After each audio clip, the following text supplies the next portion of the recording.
The door clicked shut behind me.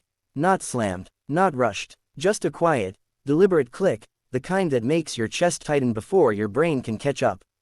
I turned slowly. My mom's friend, Samina Auntie, stood there with her hand still resting on the lock. And then she smiled. Perfect timing, she said softly. As always. Something about the way she said it sent a chill crawling up my spine. I forced a laugh. What do you mean? But she didn't answer right away. She just kept looking at me, like she had been waiting. Not just for me to arrive, but for this exact moment. And suddenly, every instinct in me screamed that something was very, very wrong. I hadn't even planned to come that day. Mom had called me in the morning, her voice tired but hopeful. Beta, can you stop by Samina's place on your way home? I left some documents there yesterday. She said she'll be home all afternoon. I hesitated. I had work, assignments piling up, and honestly, I didn't feel like going across town. But Mom rarely asked for favors. Okay, I said, I'll pick them up. Thank you, Jan, she replied, sounding relieved. She's been asking about you too. That part didn't surprise me. Samina Auntie had known me since I was a kid. She used to visit often when I was younger, bringing sweets, laughing loudly, telling stories about her college days with Mom. But over the years, something changed. She stopped visiting as much. When she did, she seemed different. Quieter, more observant, like she was always watching people a little too closely. I brushed it off as age, or maybe loneliness. After all, she lived alone now. Still, as I stood there in her living room with the locked door behind me, I couldn't shake the feeling that I'd walked into something I didn't understand. Come in, Beta, she said finally, stepping away from the door. You're just in time. For what? I asked, trying to keep my voice light. She gestured toward the sofa. Sit first. I didn't move. Auntie, Mom just asked me to pick up some documents. Yes, she said quickly. You'll get them, don't worry. But her tone didn't match her words. It wasn't reassuring. It was rehearsed. I swallowed. I should probably go soon. You always rush, she interrupted, her smile fading slightly. Just like him. My heart skipped. Like who? She stared at me for a moment, then looked away. Your father. I froze. No one talked about my father. Not Mom, not relatives, not even me. He had disappeared when I was 8. No explanation, no goodbye, just gone. Whenever I asked, Mom would shut down. It's better not to dig into the past, she'd say.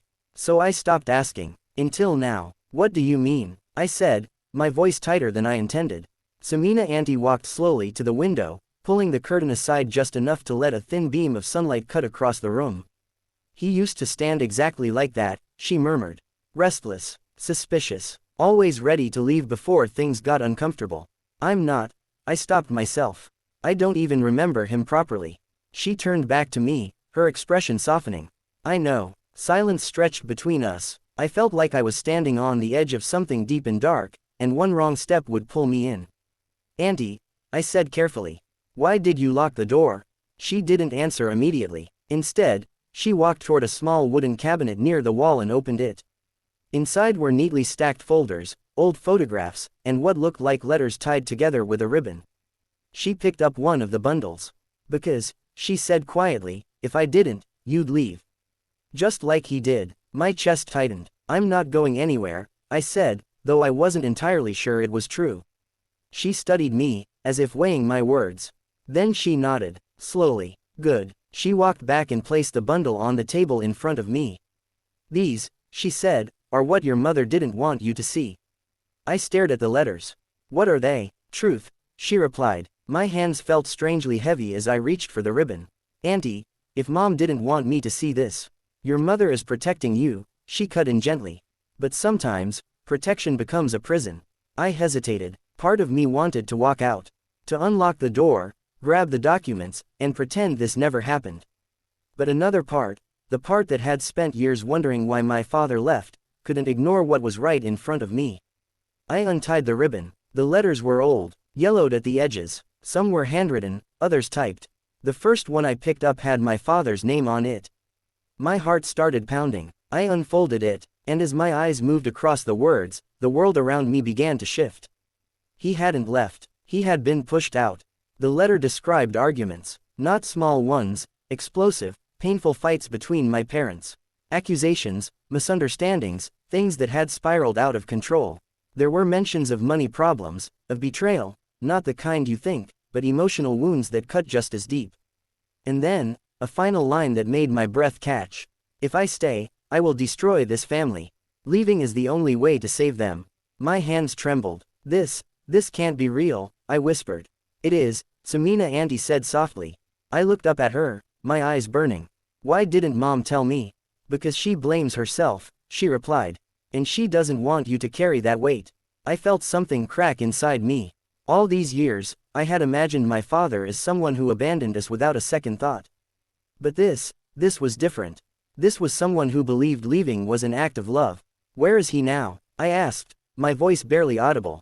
She hesitated. I don't know exactly, she said. But I know he tried to come back. My head snapped up. What? He came here, years ago, asked about you, about your mother. Why didn't he come to us? Because your mother refused to see him. The room felt like it was closing in. Everything I thought I knew, everything I believed, was unraveling. Why are you telling me this now? I asked, my voice shaking. Samina Auntie sat down across from me. Because you're becoming him, she said quietly. I blinked. What? You run from things that make you uncomfortable. You avoid difficult conversations. You hide behind excuses. Her words hit harder than I expected. That's not fair, I snapped. Isn't it? She said calmly. When was the last time you asked your mother how she really feels?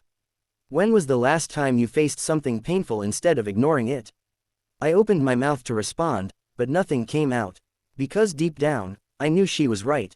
I did avoid things. I did run. Just like him. Tears blurred my vision. I don't want to be like that, I whispered. Then don't, she said gently. But you have to stop running first. The room was silent except for the ticking of a clock somewhere in the background. I looked down at the letters again. All this time, I had been living with a half-truth.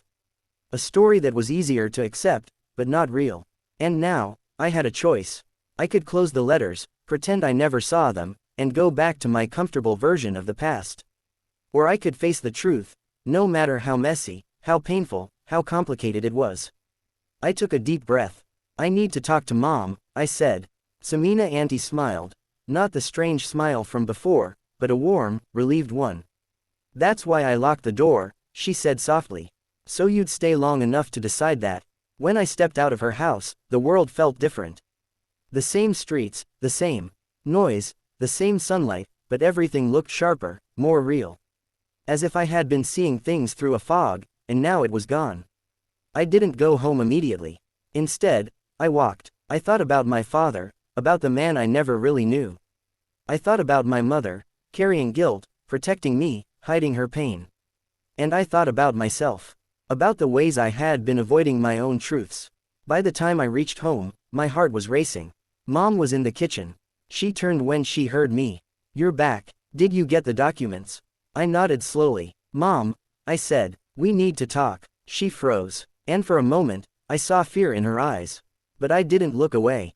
Not this time. That conversation wasn't easy. There were tears, long silences, words that were hard to say and harder to hear. But for the first time, it was honest. She told me everything. About the fights, the mistakes, the regrets, about how she thought pushing him away was the only way to protect me. And how, over time, that decision became something she didn't know how to undo. I was scared, she admitted, her voice breaking. Scared of losing you too. I reached for her hand. You didn't lose me, I said softly. But you almost lost the truth. She nodded, tears streaming down her face. I'm sorry, she whispered. I know, I replied. And in that moment, something shifted. Not everything was fixed. Not all the pain disappeared. But a door had opened. And this time, it wasn't locked. That day changed me. It didn't turn my life into a perfect story. It didn't magically bring my father back or erase the past. But it gave me something more important. Clarity. And courage. The courage to face uncomfortable truths. The courage to have difficult conversations. The courage to stop running. Because sometimes, the hardest doors to open are the ones we didn't even realize were closed. And sometimes, the person who locks you in a room isn't trapping you. They're giving you the time you need to finally see the truth and choose who you want to become. And that choice, that's what changes everything.